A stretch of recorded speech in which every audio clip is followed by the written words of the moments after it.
आज की क्लास में हम लोग प्राचीन भारत के इतिहास के बारे में जानेंगे। आज मतलब प्राचीन भारत के इतिहास का फर्स्ट क्लास है।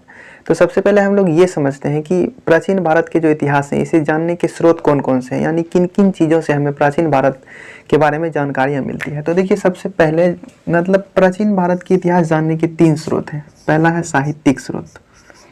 साहित्यिक स्रोत यानी साहित्य से हमें प्राचीन भारत के बारे में कुछ जानकारियाँ मिलती है। और मतलब प्राचीन भारत के इतिहास को जानने में साहित्य जो है एक महत्वपूर्ण भूमिका निभाता है। दूसरा जो आता है वो पुरातात्विक स्रोत। पुरातात्विक स्रोत यानी कि खुदाई के आधार पर जो भी साक्ष्य मिले उनसे हमें कुछ प्राचीन भारत के इतिहास के बारे में जानने में कुछ मदद मिलती है। और तीसरा जो है कि यात्रियों के द्वारा जो यात्रा विवरण लिखा गया था, यात्रियों का यात्रा विवरण, यात्रियों के द्वारा जो यात्रा विवरण लिखे गए थे, तो इनसे हमें प्राचीन भारत के इतिहास को जानने में मदद मिलती है। तो ये 3 चीज़ें थी जिससे कि हमें प्राचीन भारत के बारे में जानकारियाँ मिलती है।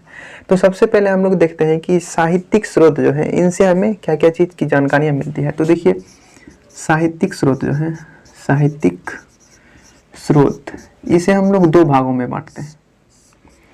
एक होता है धार्मिक साहित्य, धार्मिक साहित्य, दूसरा है गैर धार्मिक साहित्य,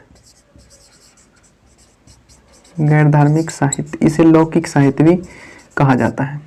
तो धार्मिक साहित्य जो है, धार्मिक साहित्य हम उसको कहते हैं जो किसी न किसी धर्म से संबंधित होता है, और गैर धार्मिक साहित्य कहते हैं जो किसी धर्म से संबंधित नहीं हो, उसे हम लोग गैर धार्मिक साहित्य कहते हैं। धार्मिक साहित्य जो है इसे भी हम लोग 2 भागों में बांटते हैं। एक होता है ब्राह्मण साहित्य, एक होता है गैर ब्राह्मण साहित्य, दूसरा गैर ब्राह्मण साहित्य।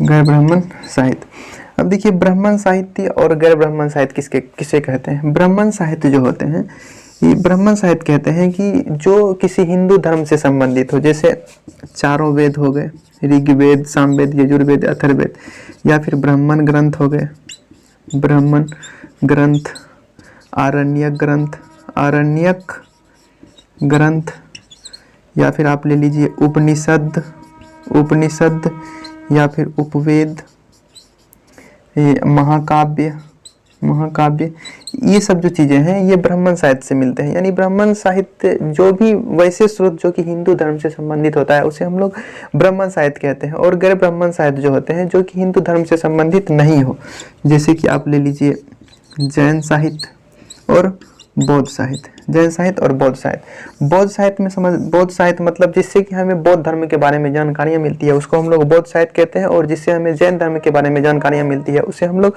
जैन साहित्य कहते हैं। तो अब देखिए, ब्राह्मण साहित्य जो होते हैं इसके अंतर्गत हम लोग क्या क्या चीज़ को पढ़ेंगे। चारों वेद जो हो गए, जैसे कि ऋग्वेद, सामवेद, यजुर्वेद, अथर्ववेद, उन सारी चीज़ों को हम लोग वेद के अंतर्गत पढ़ते हैं। उसके बाद ब्राह्मण ग्रंथ आता है, आरण्यक ग्रंथ, इन सारी चीज़ों के बारे में हम लोग अलग से पढ़ेंगे। तो सबसे पहले हम लोग समझते हैं कि चारों वेदों के बारे में देखेंगे। और चारों वेद को जानने से पहले हम ये समझ लेते हैं कि वेद क्या होता है।